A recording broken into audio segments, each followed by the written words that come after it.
Maurice Nicole's Psychological Commentary, Volume 2, based on his work with Gurdjieff and Berdelip, January 27, 1945, Self-Remembering, Part 1 of 2.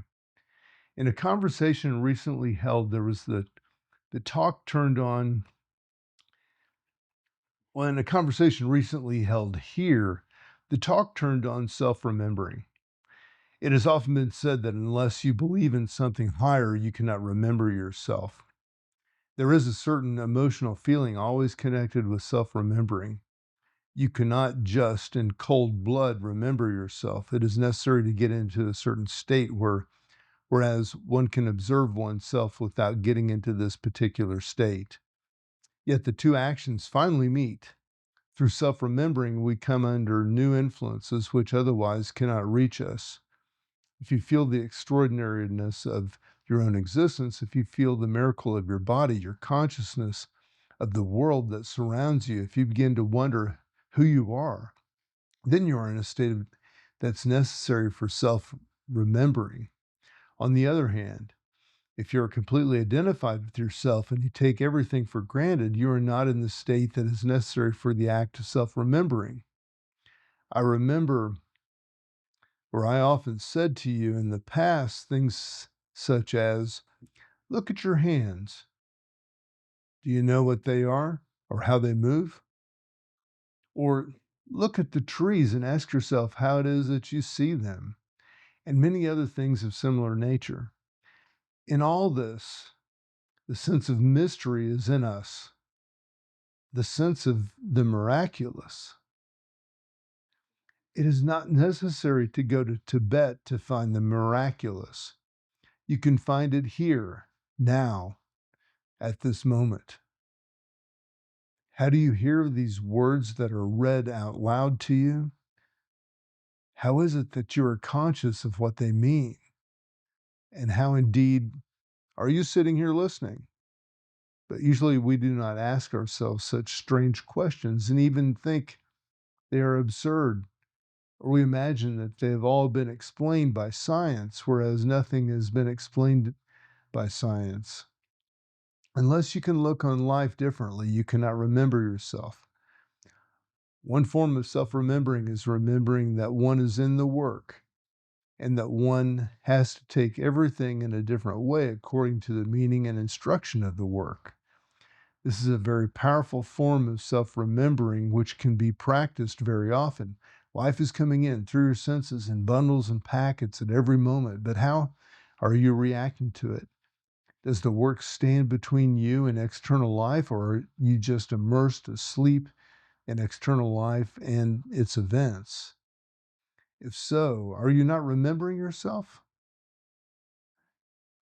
You're then at the work, what the work calls mechanical man, driven by life and its events as a machine is driven by a belt.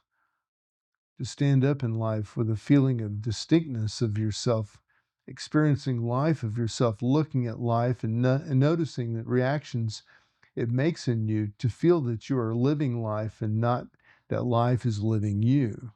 All this belongs to the idea of self-remembering, as well as 1,001 other thoughts and feelings of the same kind. But if you think that nature created itself, that matter created matter, then you cannot remember yourself.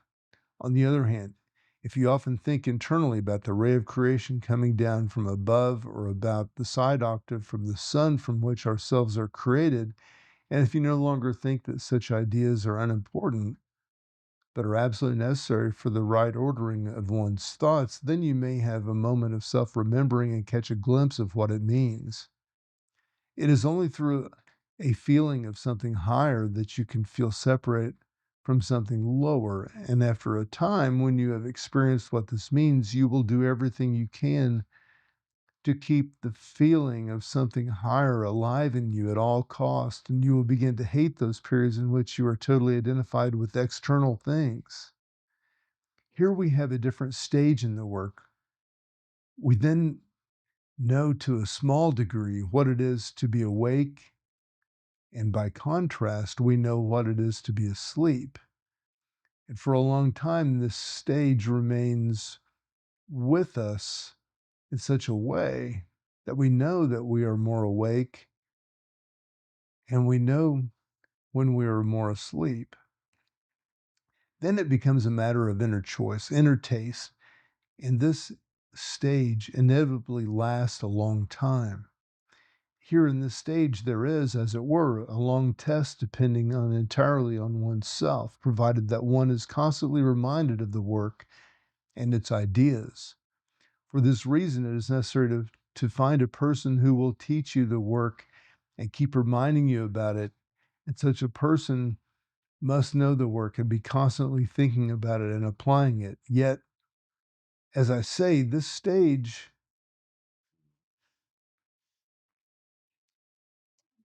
you have to find a person who will teach you the work. And at this stage, depends entirely on oneself, finally.